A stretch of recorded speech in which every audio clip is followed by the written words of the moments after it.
And welcome back to Coast. I'm George Norrie. Dr. John Hall, medical doctor in San Antonio, Texas, author of the book I'm holding in my hand, but you can't see it yet, A New Breed, Satellite Terrorism in America.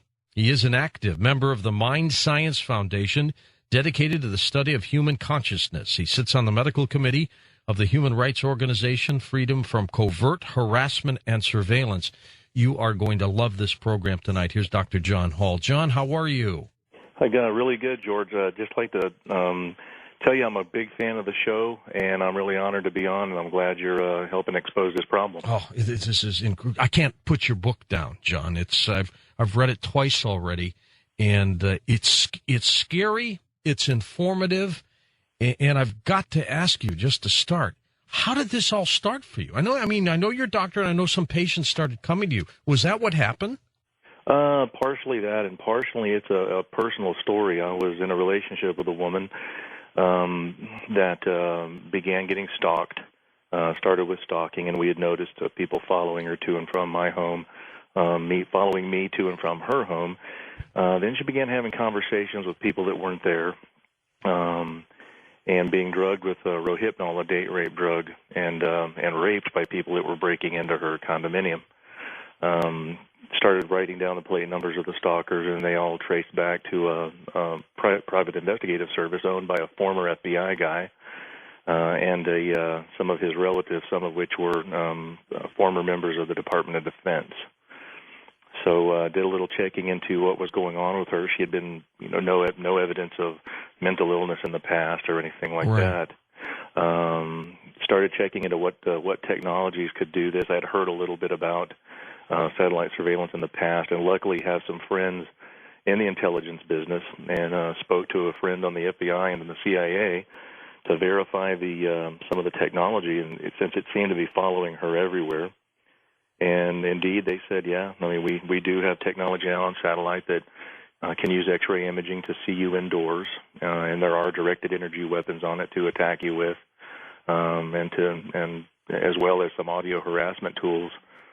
Two of which we found out about being what you covered on your show before, which is voice to skull. I know I've heard some other people that you've had on mention having voice to skull. Some people think they're hearing the voice of God. I remember hearing one of your guests say that she went for a couple of months thinking that she had been anointed or was suddenly become a prophet before somebody explained to her she was being harassed. Harassed, absolutely. And in your particular case with your girlfriend at the time, why her? What did they want with her? It was in our case, it was purely sexual assault based. Now, in other victims that I've spoken with and that we've interviewed, there's a lot of reasons. Some people are whistleblowers. Some people are what we like to call social outliers, possibly people that have had some drug problems that are easily discredited anyway by their lifestyle. They've slightly discredited themselves. So when this starts to happen to them, nobody listens. Jeez, it's frightening. How long has it been going on, John? All over the place. I know most of the victims I've talked to, including several people here in San Antonio, it's been going on for over a decade. Probably one of the earliest reports that I've gotten was when one victim that was in a motorcycle accident was taken to UC Davis in 1981, and his problem started after being released from the hospital. And that included not only directed energy attacks, but stalking, as well as hearing voices. In her case, was there a point where you said to yourself, well, there's something wrong with her. I've got to get her some help? Well, and that's one of the problems with this. This technology was obviously developed to simulate mental illness or delusional disorder or schizophrenia.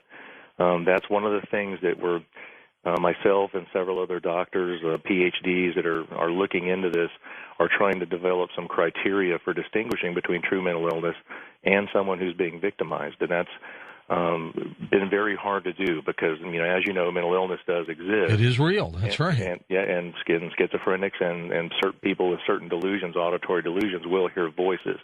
Now, the biggest difference that I've seen is that most schizophrenics will tell you the voices they hear kind of sound like garbled voices in a subway, multiple voices. The voices that these victims hear are usually very clear, very distinct, sometimes multiple people talking not only to them but to each other, sometimes using their real names. Sometimes the victims know the names of the people that are doing the watching. Because it's obviously surveillance combined with attack. And are they being attacked 24/7, John? A lot of the people are being attacked 24/7. It seems like some of the goal of the attack is to keep people up 24 hours a day. Sleep deprivation, which is one of the other reasons that we're looking at this as possibly being some form of government experimentation. I was going to ask you that. It sounds like that they may be, picking people and then just testing them. That's almost what it seems like, because it's really random. We've done, through Freedom from Covert Surveillance and Harassment, the human rights organization, we've done some pretty extensive surveys to try to get the demographics on the population that's being attacked. 70% are women. Most of those women are between 35 and 50, either divorced or single and living alone. So there seems to be a large sexual assault component to it. They're trying to take advantage of them, or what with that? It appears to be that a lot of people that are being victimized have gotten on the wrong side of a large attorney group. There's often PIs involved. It appears that this may be getting networked through large law firms or private investigative groups. I've spoken to a lot of victims in a lot of different states that have either had PIs following them around doing the stalking, or have been in some legal problems with usually a very large law firm. Interesting. Now, this is going on in a number of states? From the surveys that we've taken and from the people that I've interviewed, it's going on in every state, pretty much, except for a couple like North Dakota and South Dakota, some of the less populated states, and I think that's just a reflection of the population of the state. But what we found are the four biggies are California, Texas, Florida, and New York City. What about worldwide? Is this a problem? It is a global problem. I've been contacted by people from India, from Ireland, England, France, Spain. China has a large population of it. So it is a global problem as well, which, you've done a lot of shows on one world government and New World Order. Mm-hmm. And, that's kind of what it's looking like. Like this might be a excellent tool for actually instilling a new world order or one world government, because you can only control people with guns and taxes, to some extent. Guns won't control a lot of people, and taxes miss a lot of people. But this type of a weapon will get everyone. What is the position of your colleagues in the medical community to this? And then that's the other sad thing, George. As physicians, we take a Hippocratic oath to do no harm and to try to help others. And, the position of the American Medical Association, most of the medical establishment, is right now there's not even an admission that directed energies weapons are in existence. And we've seen two of those in use in the public already. The active denial system that the Army has is a millimeter wave weapon that burns the skin at a distance using a microwave energy type of thing. They've had that on 60 Minutes and have attacked a reporter with it to demonstrate. And the LRAD, which is a long-range acoustic device, which by definition is a directed energy weapon, has been used in Pittsburgh at the G20 summit and in San Diego. This is frightening. This is absolutely frightening. I mean, we're going to get into your thoughts on what people can do about this. I mean, I think it was Roger Tulsis, who was my guest, who was telling us about these beams into people, where some people actually think, John, that their neighbors are doing this to them. That is what it's apparently geared to do. Now, I'm not saying neighbors aren't involved. A lot of times in situations, in our situation in San Antonio, there were some neighbors involved in the stalking aspect of it. But I think what the technology really is geared to do is to make you, when you start hearing the whispering voices that sound like they're talking to you or about you, a lot of times they sound like they're on the other side of the wall or outside the window. So you do start to think it's your neighbors.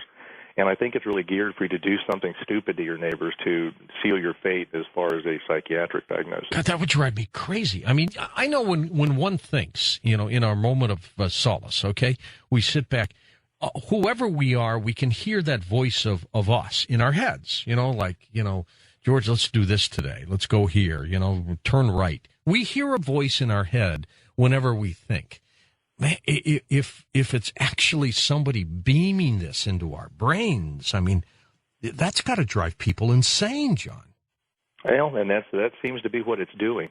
And you're right. I mean, that's one of the things when we talk to some of these victims, self-realization of thought, the little voice you hear in your head. We try to get people to distinguish between what you hear when you say, like you say, when you read a book, you hear your own voice as you read the sentences, and we try to get them to differentiate between that and the voices that may be being put there in a similar tone to their own voice. Because what happens is when those voices are put there in a similar tone, then that becomes a thought, and you will act on those thoughts, and that is a mechanism of control.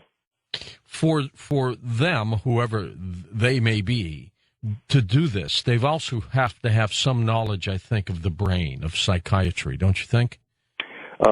Yeah, and that kind of brings us to another topic, the psychiatric problem, is if you look throughout most of the research on this type of technology and behavioral and mind control, starting with MKUltra, psychiatrists have been at the forefront of the problem.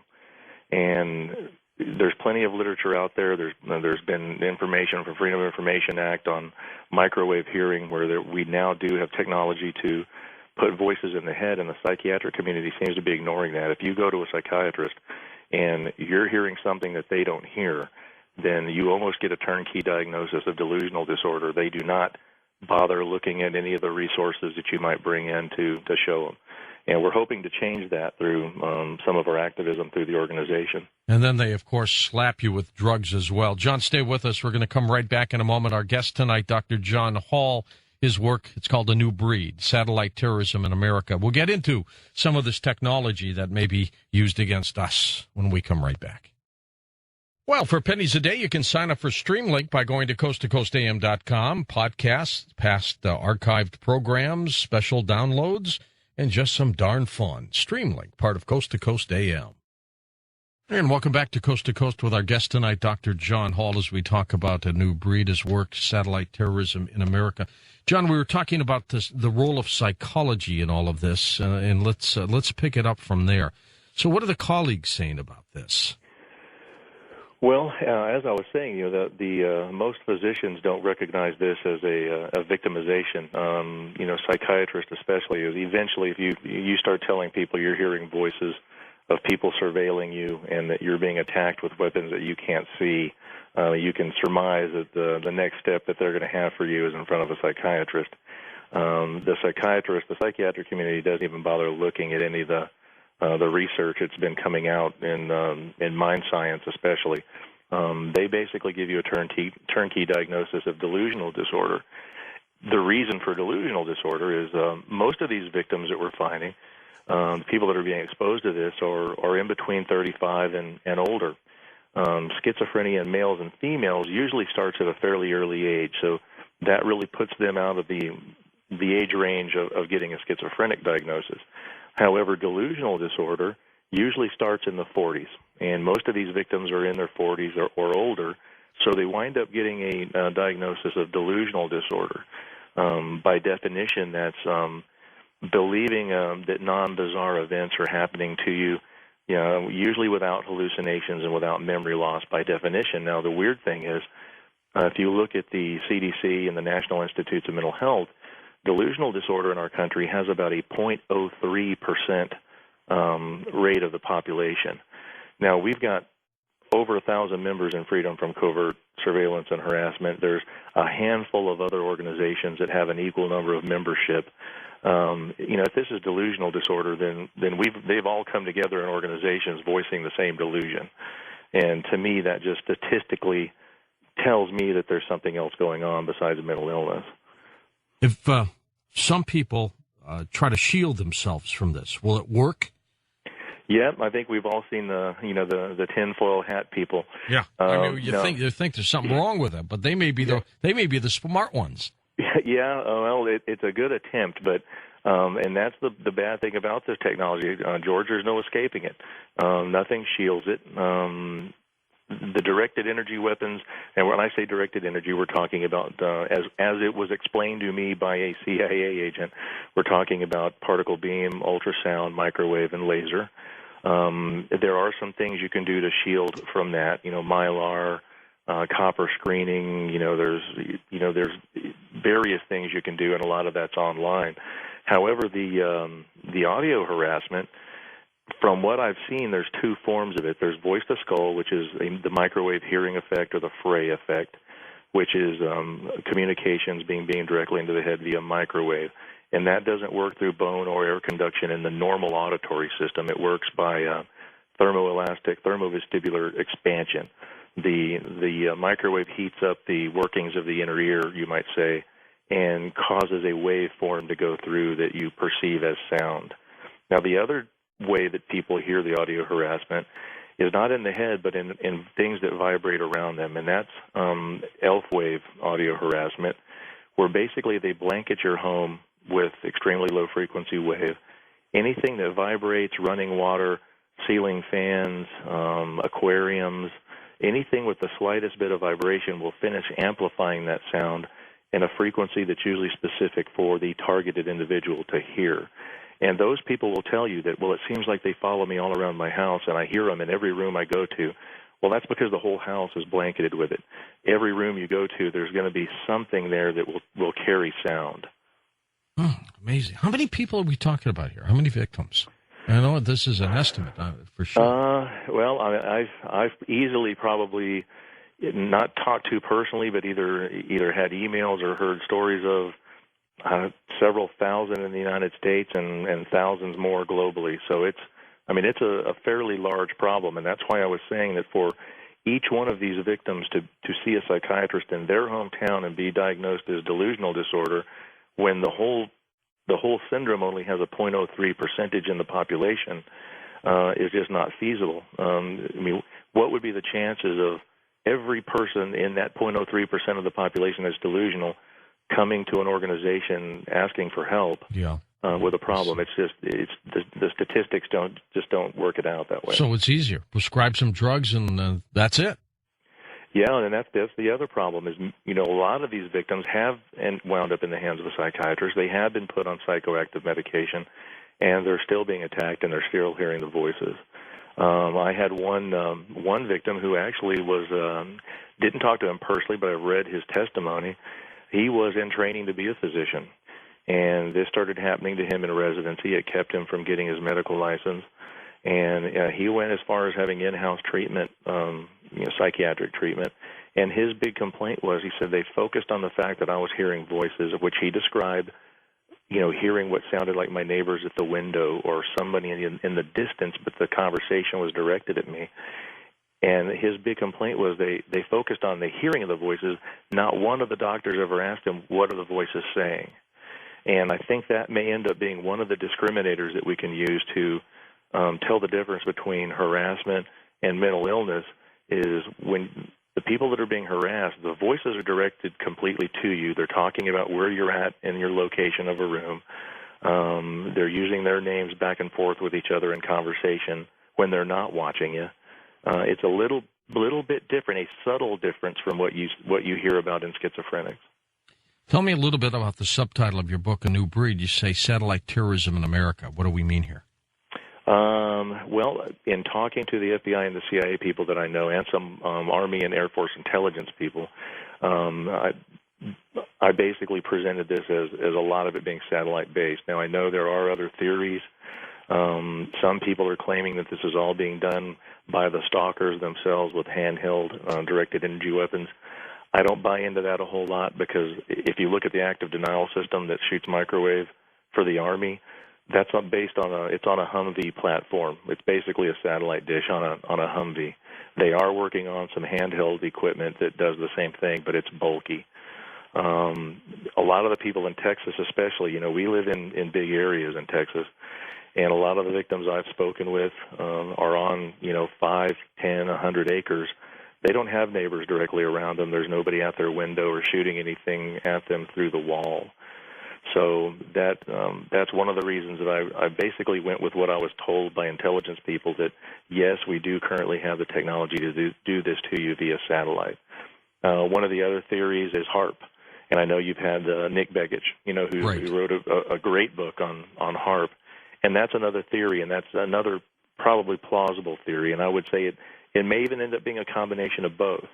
But I'm fairly certain what it's not is your neighbor using a microwave oven with a funnel in it that's been converted to a weapon, like you see on a lot of websites. How do they hone in, John, on the individual? How do they find that person?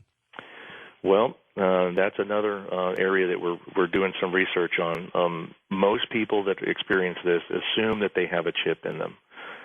We have scanned people, and I have found chips in people. I have several MRIs at my office that people have sent me that indeed there is something that looks like a very type chip in them. Some people are thinking it may be nanotechnology that's used to do the tracking. A lot of the research is pointing toward EEG recognition. Each person has a different EEG fingerprint or brain fingerprint, if you will. And by remotely detecting that EEG, you can actually pick George Norrie out of a crowd of 1,000 based on his EEG. That's amazing. That is absolutely amazing. Are they doing this with do they ever stop on the individual, or they keep at it? I have talked to some people where they have stopped, or it becomes less frequent. That more than likely is just them moving on to another target. This seems to be getting networked from state to state. This isn't one place in the United States that's victimizing everyone in the country. This is being done on a statewide basis, almost as if every state has a criminal organization who's been given access to this technology, and they also have boots on the ground, you might say, people that they hire to actually do the stalking, which is part of a psychological warfare. The stalking is basically to let you know we can break into your house whenever we want to and put you in a victim mentality.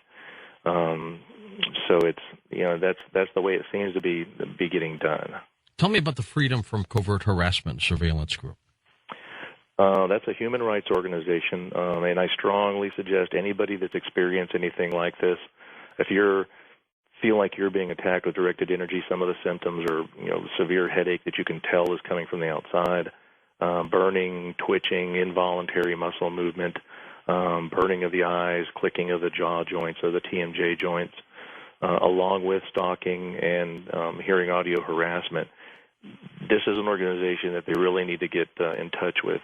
We're doing some research, and we're organized. We have a medical committee. There's myself and another physician who I know is going to be probably calling in, Dr. Terry Robertson. We're going to be doing some studies through this organization that includes a very in-depth survey on exactly what is happening to these people, along with some urine testing for different neurotransmitter levels, to basically try to establish some criteria that will help us differentiate between, who's a victim of harassment and who's a victim of mental illness. Ultimately, to try to get a congressional hearing similar to the Rockefeller Commission to bring an end to this. It's got to be difficult, John, though, for a doctor to try to ascertain if this person is truly mentally ill or if this bombardment is happening, and as you said, in that low percent. But I'm sure the doctor doesn't want to misdiagnose the guy. Well, that's exactly it. And I think the other discriminator that physicians should be looking at is the stalking aspect. Virtually every one of these people that come forward with this is having a form of stalking. And if you have somebody come in that's having auditory delusions and feels like they're being attacked by something, and they do have evidence that their home's getting broken into and that they're being followed around, what we suggest to people is carry a digital camera around with you. If you're being followed by the same person all the time, take a picture. That way you have some proof, because that may be the one little item that you have to keep you out of psychiatric treatment that you don't need. And virtually every one of these victims is experiencing on-the-ground stalking along with the rest of the attack. It's got to be some kind of a test of some sort, some kind of experiment, some kind of research that they're doing, or they could probably get volunteers, don't you think?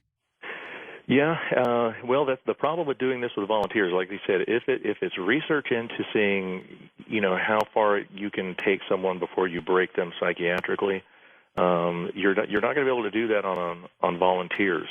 If someone knows if they know exactly where the voices are coming from and know exactly where the weapons are coming from when you start, that's really not going to put the fear and put them under the stress that you would be looking for to test if you're looking to break somebody.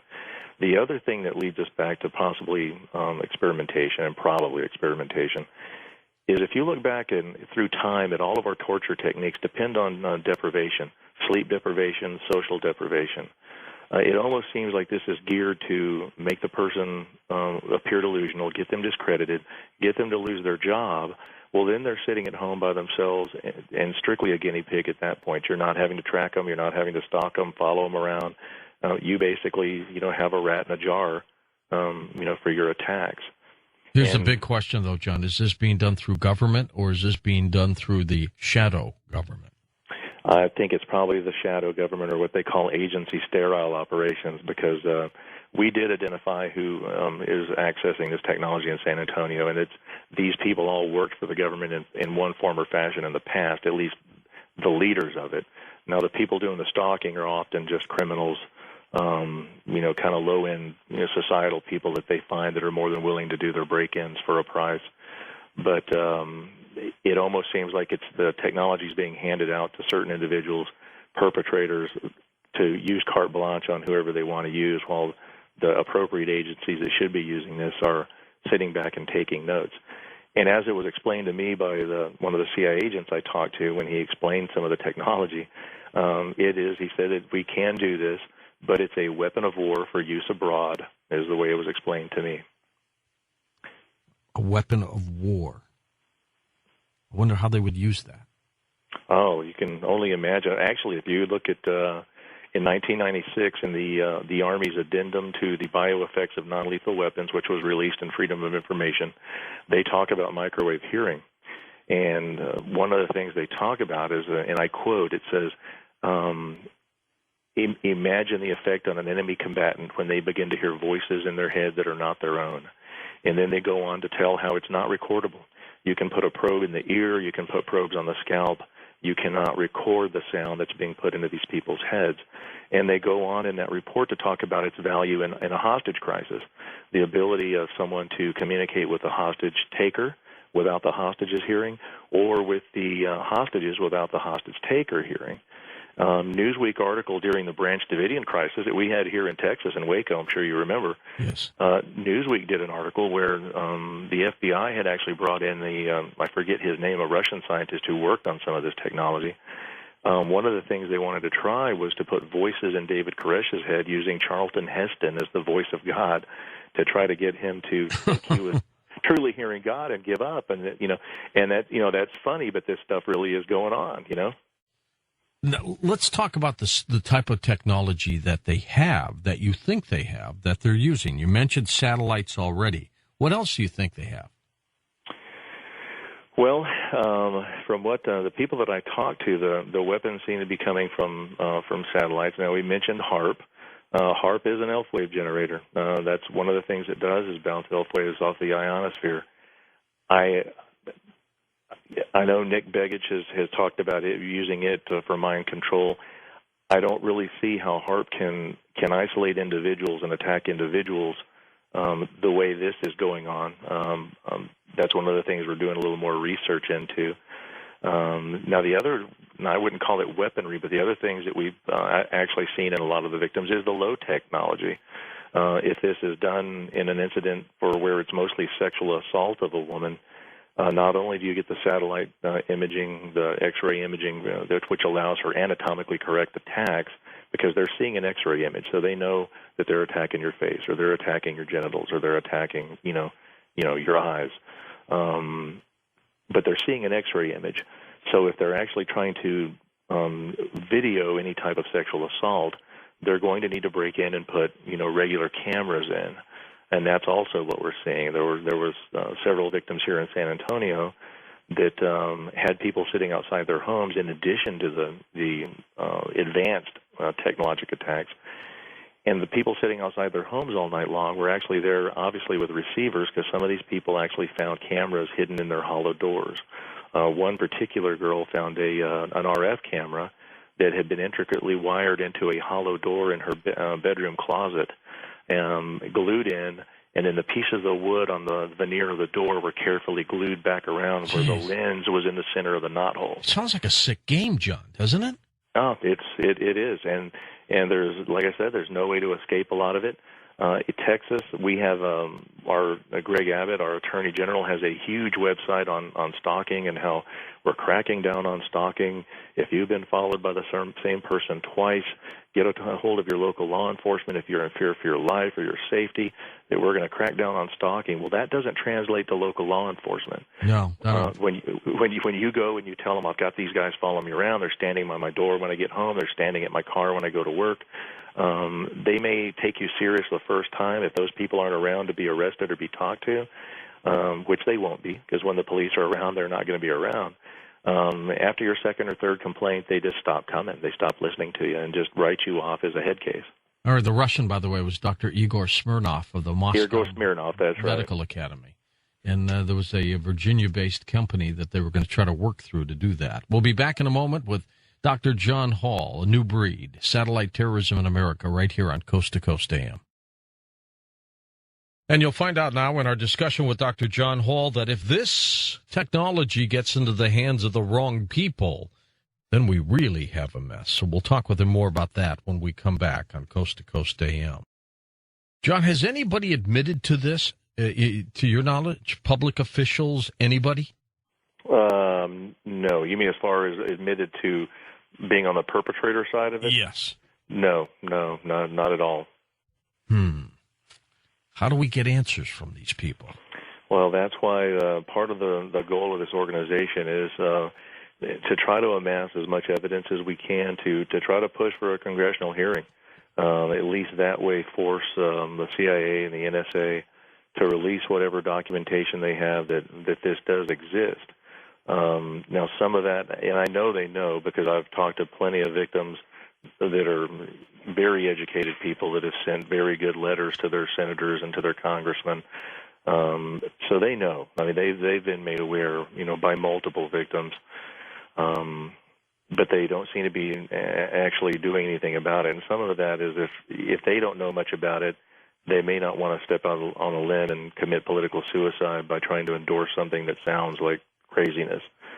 But the other side of that might be that the government may not want to admit to this technology for the social reasons. And you think about this, what's in our head and in our mind is really your last bastion of privacy.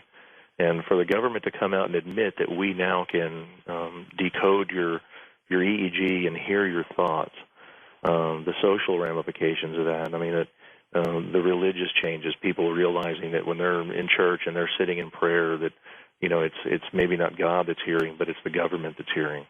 That they can see you indoors, your most private acts, and even, albeit X-ray, but still see you nonetheless. I mean, there would be social upheaval if they were to admit having this technology. Had you not had this personal experience with the girl, would you believe this? I'll be honest with you.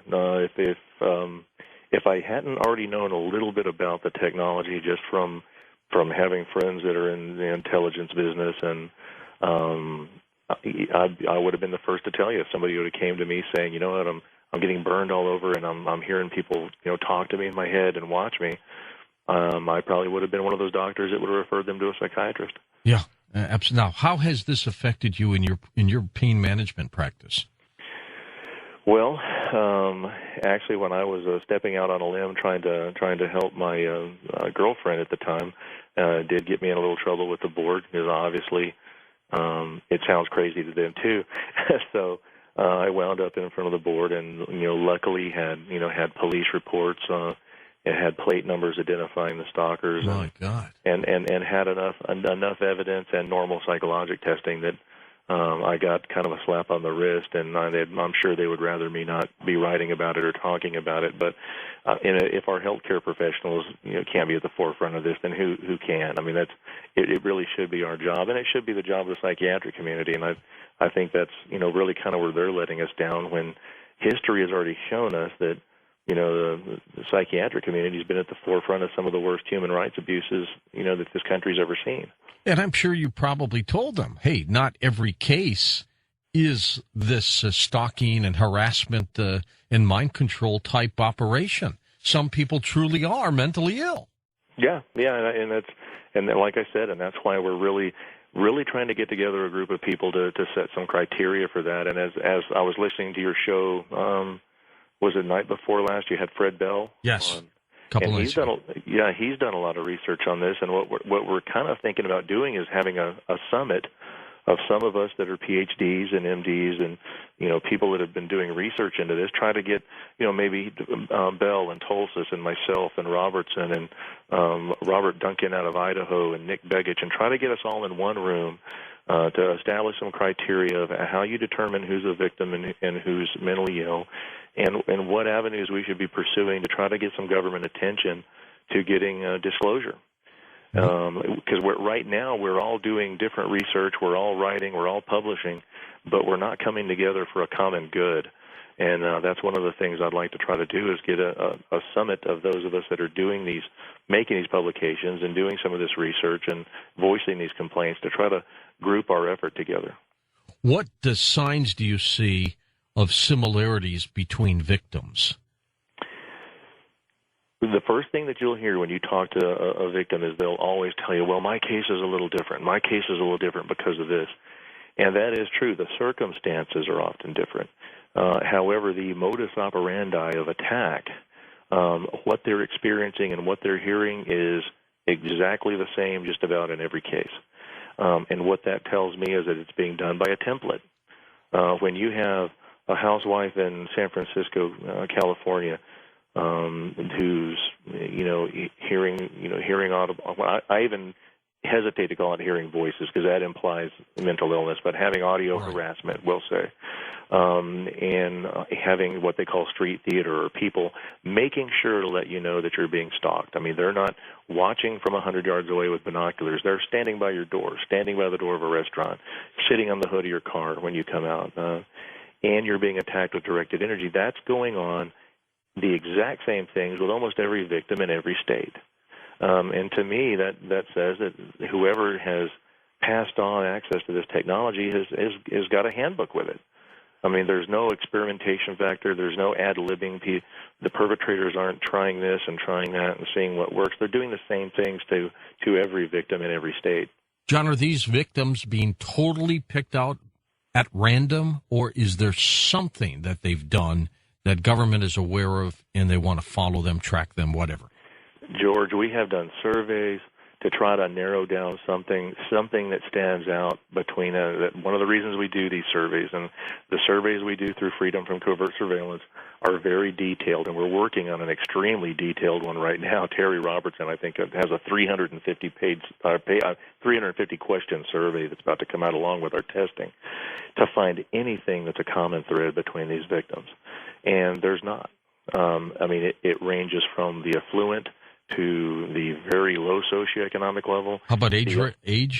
Age range tends to be 35 and up, and like I said, 70% are female. And of those 70% that are female, virtually 100% are expressing lost time, possible drugging, possible sexual assault. Some of them real overt sexual assault. They're having vaginal infections, vaginal tears, cervical lacerations, very obvious sexual assault, and losing time, which is what Rohypnol and GHB, the two date rape drugs, will do. This sounds like a club, like just some kind of a sick club, doesn't it? That's almost what it seems like, and like I said, but with the preponderance of victims being females living alone, what they've found is that this makes an excellent sexual assault weapon. I mean, if you imagine you can break into someone's home, put Rohypnol in their bottled water, then control them to drink the water where the Rohypnol is. Then all you're doing is having the people who want to commit the assault wait around outside that person's home until the drug takes effect, which is exactly what they were doing to the girl down here that was a victim. Yeah, I mean, if they're using this for this kind of a purpose, it's got to be much more than some kind of surveillance. Somebody somehow has tapped into this technology, and they're using it for their own sick purposes. Well, and I kind of push that. The book was written with the idea that possibly this is people hacking into it. Now, if you look into it a little further, it looks a lot more like it's probably experimentation.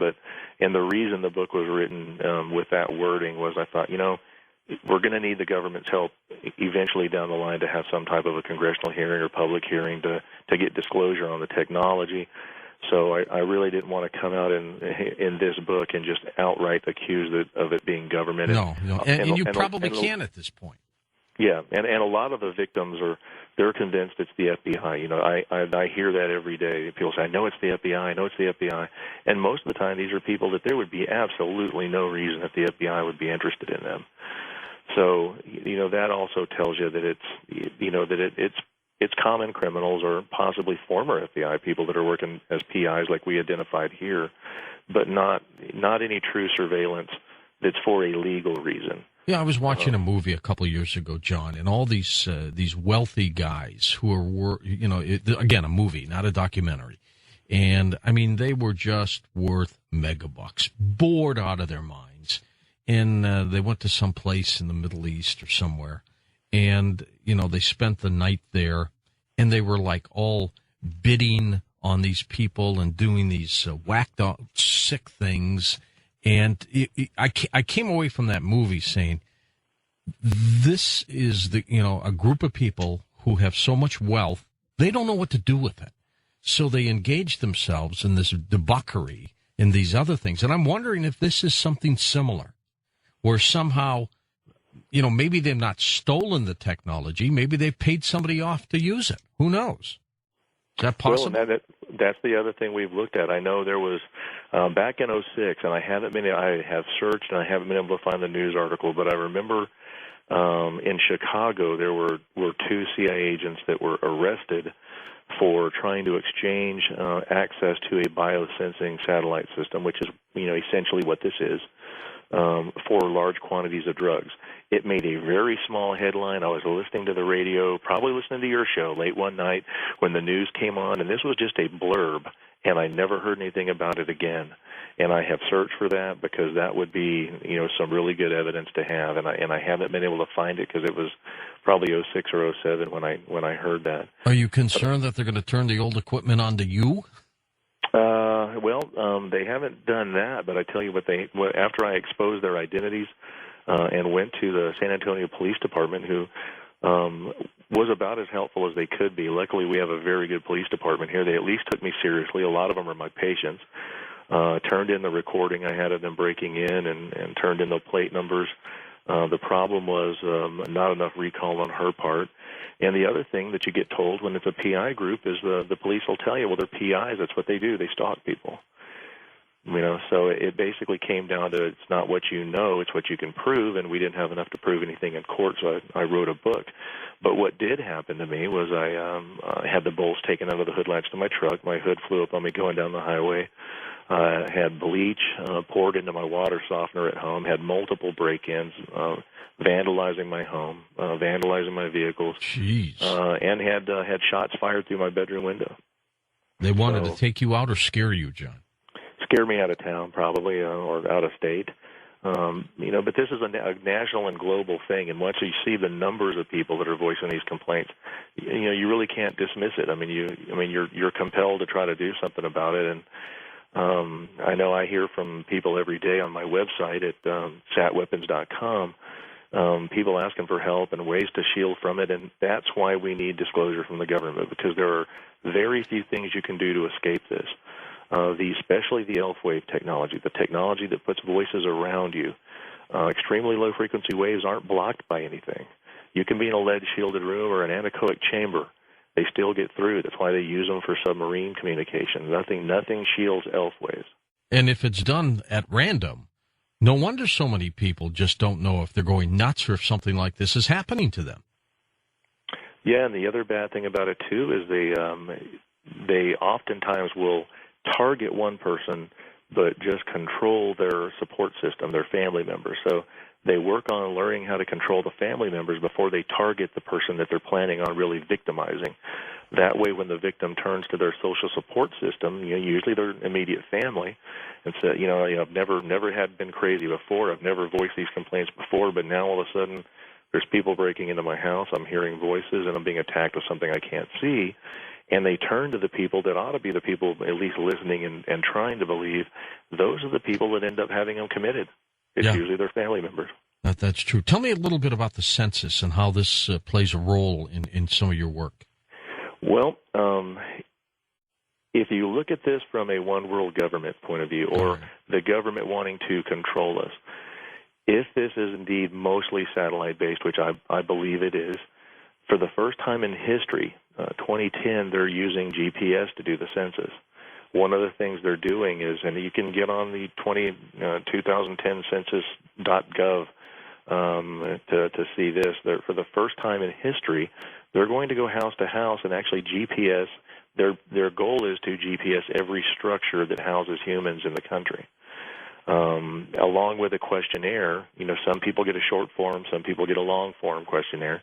They're also going to be putting out the questionnaires through the schools. That'll be one of the first times they've actually used children, and on their website they even say that the children will be a powerful force in ensuring a correct census. Wanting to know if you have weapons, what guns you have, how many bathrooms you have, along with a GPS coordinate on your home. If this is satellite-based, well, now they know everything there is to know about you.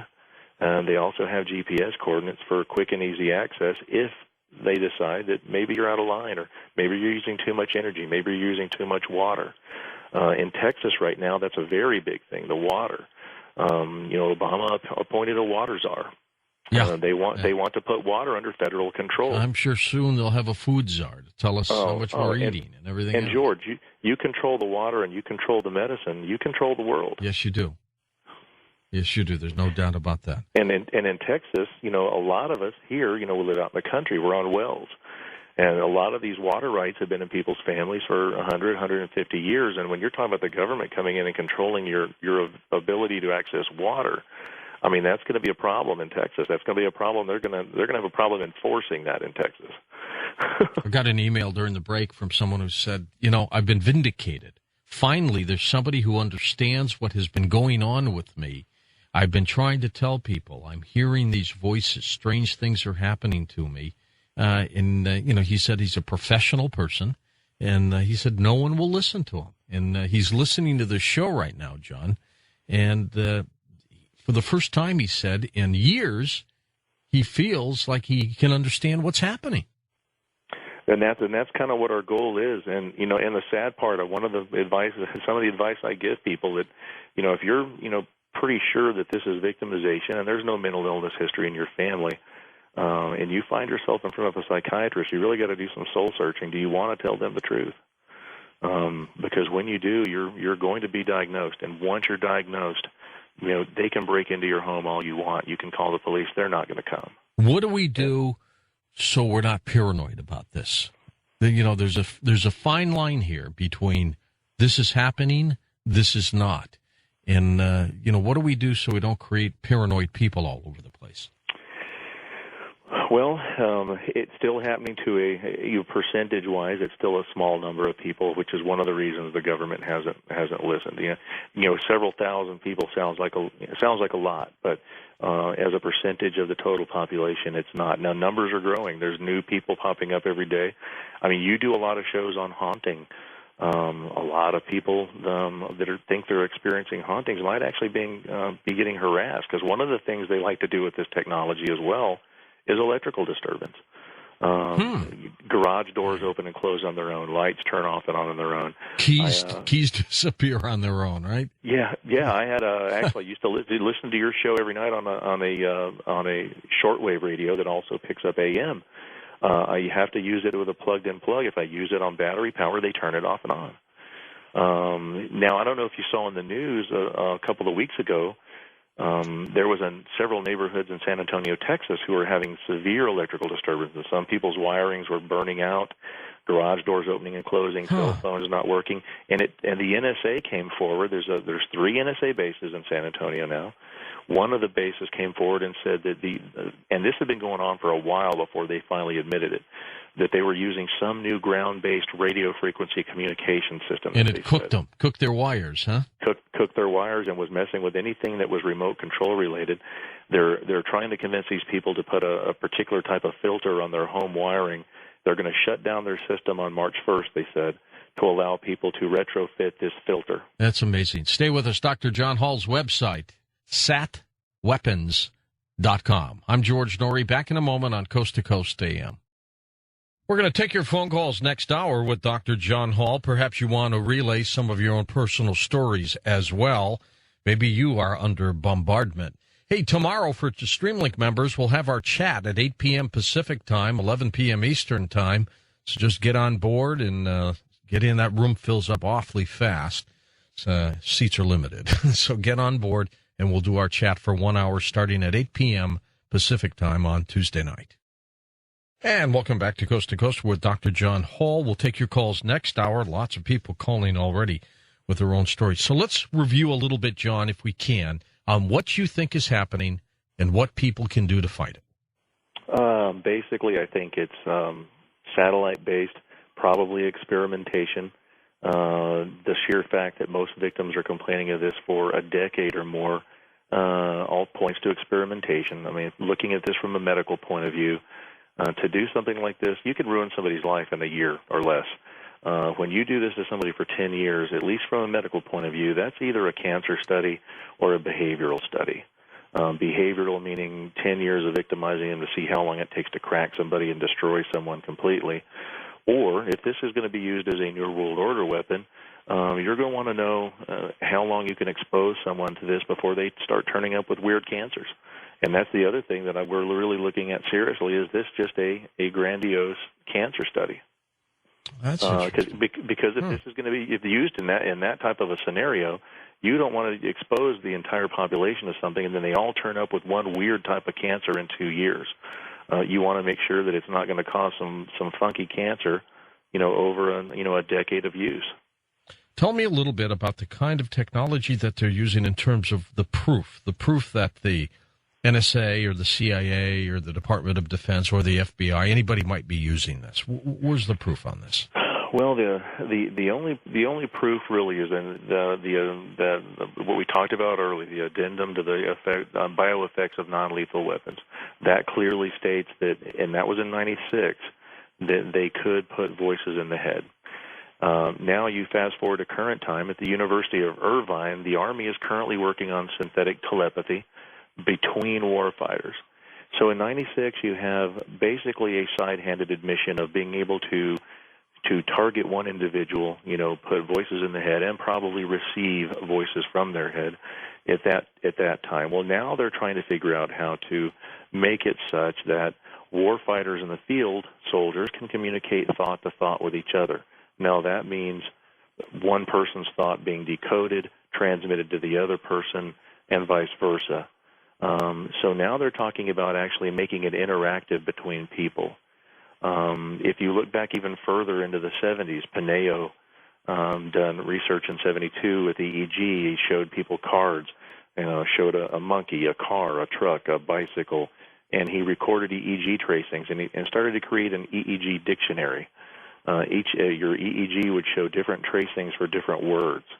Not long after that, a Dr. Malik actually developed a way to remotely sense the EEG.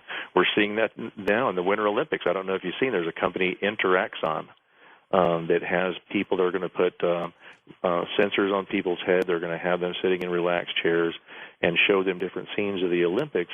Their brain waves are going to be circuited via the Internet 3,000 miles away, where it will be their emotional response to what they're seeing, creating a light show for other people to see. The light show will be based on their thoughts and their brainwaves and transmitted over the Internet.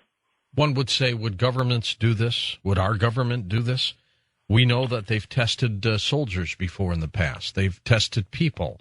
They did a test in the 50s in St. Louis where they sprayed things and didn't get permission. If you look back at our government's history, everybody says, our government wouldn't experiment on us. The history doesn't bear that out. The historical facts are that the radiation experiments, Tuskegee syphilis study, the MIT actually experimented on putting radioactive substances in the food of retarded kids at several schools for retarded kids. I mean, there's just numerous accounts of CDC, AMA, NIH-sponsored medical studies, cancer studies, and radiation studies, not to mention MKUltra, which I know you've done plenty of shows on that. Sure.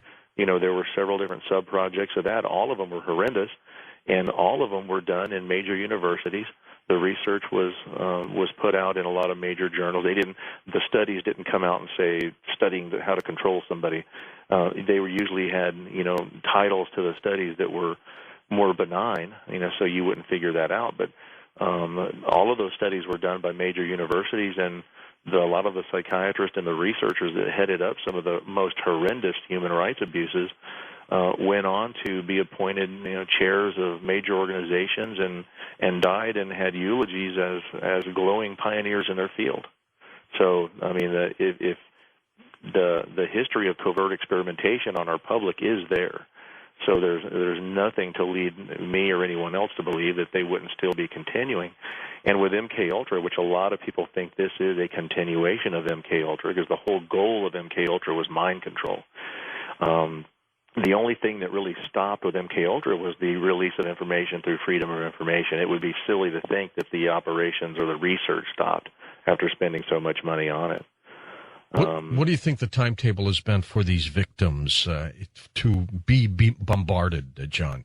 Months, weeks, years? How long? Years. Most of the people that I've talked to have been victimized for years. And that's one of the reasons we're wanting to educate people, because the first 2 or 3 years, you're thinking you're being haunted. Maybe you're thinking you really have gone crazy. I've talked to people who said, I was hearing voices. I just went ahead and took myself to the psychiatrist because I was sure I was going crazy. Well, if you're hearing voices, you're hearing voices, and you're afraid you're crazy because you're hearing voices, and you're probably not. The true people, true schizophrenics that are hearing voices, they don't think they're crazy, and they don't think there's anything crazy about hearing the voices usually. So that is probably a good discriminator in itself. And I have talked to several people who really thought that. They said, well, I'm hearing voices. This is it. I'm done. I'm crazy. But it's gone on for decades for most victims. But if we can educate people to recognize it when it starts happening, well, then that takes a lot of the oomph out of the perpetrators. Because if let's say you went home tonight and you started to hear people talk about your whereabouts in your room, or talk about what you did today. If you went, yeah, this is what he was talking about, this is that satellite technology, I'm just going to ignore it, you'd be better off, because most people, the first couple of years, they're looking feverishly to find out what it is. They're talking to their loved ones, talking to their friends, or telling people, man, I'm hearing this, what do you think it is? And that's what gets them in front of the wrong people that are possibly going to give them the wrong diagnosis. Yeah, absolutely. Now, about 2 years ago, we started talking about Morgellons disease on this program, a disease that hardly anybody knew about, John. And we've been pounding away at it, and the CDC has finally decided to do a new study about it. Do you see a connection between that very strange affliction and what you've been working on? I came across this recently. I was talking to a Dr. Ed Spencer out of California. He's a neurologist and has been an activist against Morgellons disease, and especially of the CDC's definition of Morgellons disease. The CDC has really kind of waffled on what it is. 1 minute it's, a parasitic delusion. The next minute it's an autoimmune disease. But a lot of these people are pulling fibers out of themselves that are not human. A lot of the things that are being removed out of Morgellons patients are inorganic, silicone and carbon fiber type stuff, or completely unidentifiable, but not human tissue. What I found striking with Morgellons is if you look on the Morgellons Research Foundation, the areas that are being the heaviest reporting, or at least the heaviest number of registered families exhibiting Morgellons disease, and it seems to be running in some families. The states where it's the most common are California, Texas, Florida. Isn't that bizarre? And explain what you think Morgellons could be and some of the symptoms here. They get this creepy... Putting Morgellons in context with everything else we're looking at, and I've gotten a hold of the foundation. I haven't heard back from them yet, but I wanted to know, out of all of these people that are registering as having Morgellons and are having these weird things removed out of them, are any of them hearing voices? Are any of them suffering from stalking or voicing stalking complaints? And is this all actually one thing that we're looking at? That is bizarre. What do you think? Well, when I came across that evidence that in talking to Dr. Spencer, and he said, yep, it's the same 3 states that are getting hit the hardest. And I said, well, Texas, Florida, and California represent probably a good 65 or 70% of the victims of this. it kind of makes you wonder, are they two different sub-projects of the same operation? Covert microchipping. How does this play a role? The first thing most victims think is they got to have a chip in them. I must have a chip if I'm being tracked everywhere I go. Have seen some evidence of it. Seen some MRIs and some X-rays. There have been some chips found in people. Overwhelmingly, we have not found them. And that goes back to kind of the way the technology was explained to me by a friend who's a former DARPA scientist and by several friends in intelligence. You no longer need a chip. Most of the people that have found chips in them have been victimized for a decade or more. I think it's probably a remnant of an older form of technology. However, there is some current research being done on chips. There's a University of Albany. There was I forget the name, but a female researcher working on a brain implant chip that would allow to communicate with voices into the head. You see reports anecdotally of people working on nanotechnology type chips. I haven't seen anything that's been so convincing that it really looks like hard science, and you won't, because most of that's classified. But as far as identifiable chips and people that are having this happen to them, we're just not finding them. And I think the reason is that most of this is being done with brain mapping or EEG recognition instead of needing a chip to track you. You have said that you don't mind if government has surveillance equipment, high technology, satellites, because you believe that's important for defense. But you question the possibility of this being manipulated, controlled, even stolen. Exactly. I met with Representative Jim Guest in Missouri a couple of months ago in person. He's one of the only legislators that has really kind of crossed the line and stepped out in support of trying to find an answer to this. Met with him in person. We went over the data. We went over the history of government experimentation. We went over some of the research being done on this. I was on his Sunday morning radio show with him 4 Sundays in a row with Dr. Terry Robertson. He is the one legislator so far that said, and on his radio show, and I'm quoting him, he said, there comes a time when you can't worry about political suicide. You have to put a line in the sand and do what's right. He said this is not science fiction. It's science fact. It's going on. Several of the people we have found chips in have been in Missouri, his home state. He's one of the people who's really kind of stepped out there at the forefront, asking for a congressional hearing with us. That's kind of where we're going with that, going that direction. We're hoping that we can get more political people involved. And how about more medical practitioners, or are you out there all by yourself? Well, and to go back to your original question, what he asked me, where that quote came from, is he asked me, he goes, well, do you think there's an appropriate use for this technology? And I said, well, yeah. I mean, if it's used in the context as it was explained to me by a CIA agent, that it's a weapon of war for use abroad, to expect the total abandonment of this technology is really a pipe dream. And I know a lot of victims or a lot of the activists are saying, we want this technology to go away completely. Well, they've already spent too much money. The satellites are already launched. The technology's already there. It's not going to go away. But there should be safeguards against its use, and there should be safeguards against its use and experimentation. If it's to be used on a terrorist in a foreign land, so be it. That's actually what the context is for. It shouldn't be used to sexually assault a mortgage broker in San Antonio, or a housewife in California. But to me, that's not government. There's something else wrong here, John. There's something strange going on if that's happening. Well, the other thing we've humored is this, Russian or Chinese technology that's been sold on the black market. And if that's the case, then why isn't our government listening to the complaints? Well, that's a good point. But I mean, do they listen to people who say that they've been abducted by ETs, for example? Maybe they're part of that too. Well, and Michael Persinger, who I know he's been mentioned on your show before. I don't know if you've ever had him on, but he did the Navy's microwave research. He's now at Laurentian University in Canada, and he has simulated alien abduction by bombarding the temporal lobes of the brain with microwave energy.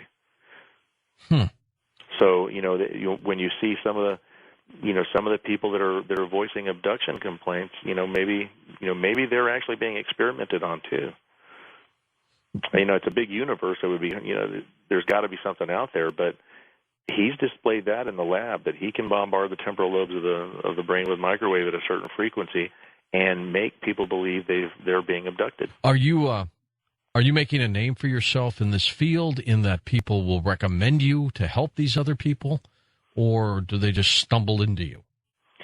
Mostly stumble into me. I mean, like I said, when people get victimized by this, the first couple of years, they're looking for answers, and they don't know what it is usually. So you eventually end up on the internet looking around to try to figure out what it is, and then you come across other victims, and the handful of us that are actually, writing and trying to get some answers. And like I said, I am a medical physician, and I've got to recognize that there is mental illness out there, but also as a physician, I mean, we owe it to humanity, to look for all the answers and not just, have somebody come to you that's voicing these complaints and automatically call them delusional, put them on psych meds. The diagnosis alone ruins your life, usually, especially if you're in a licensed type of job. If you're an engineer, if you're a doctor, if you're a lawyer, if you're someone who has to have a state license of some type, it's life-ruining to have that diagnosis. And especially if it's someone that really is being attacked or really being victimized, and they know that's what it is, and there's nothing they can do about it. It's almost like Hitchcockian. It's almost like being the only sane person locked in an insane asylum. So we're really trying to get more doctors on board to recognize that, if anything else, that this needs more research, that there's too many people voicing exactly the same complaints for this to be delusional disorder. Do you see this happening more and more? This situation is more widespread, or is it slowing down? More victims are coming forward every day. It's just incredible. Is that because they feel comfortable to come forward now, or because it's truly happening to them? Probably because it's truly happening, and they're more comfortable. 10 years ago, there was nothing, very little on the internet about this. I mean, and that's most people's research source now is the internet. 10 years ago, they were considered nuts, John. Yeah. I mean, just put it, blunt.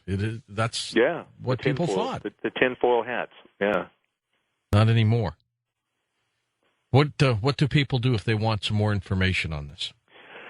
My website is satweapons.com. There's a link there to freedom from covert surveillance and harassment. If anybody's experienced anything that they remotely think might be this, we're going to be starting an extensive survey along with some testing.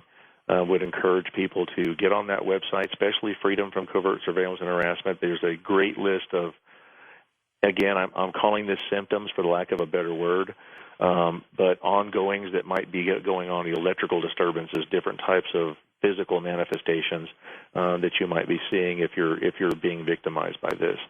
And there's a lot of good research on the website through Freedom from Covert Surveillance and Harassment. So it's very important to get into a group, because eventually we're going to need strong numbers and some good, strong evidence that there is something going on to try to put in front of Congress and get some disclosure. Have you had cases? I know you're talking about how people are sometimes outside of houses, but are they in unmarked vans? How do they show up?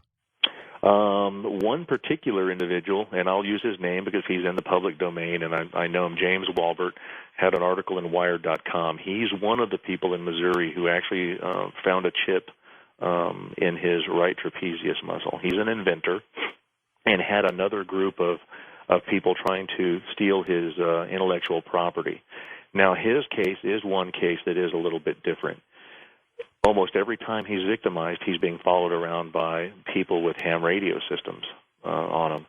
And there has been some research into a certain form of chip that does respond to ham radio frequency. You would have to be in the area and within a range to activate it, but that can cause some burning and twitching and body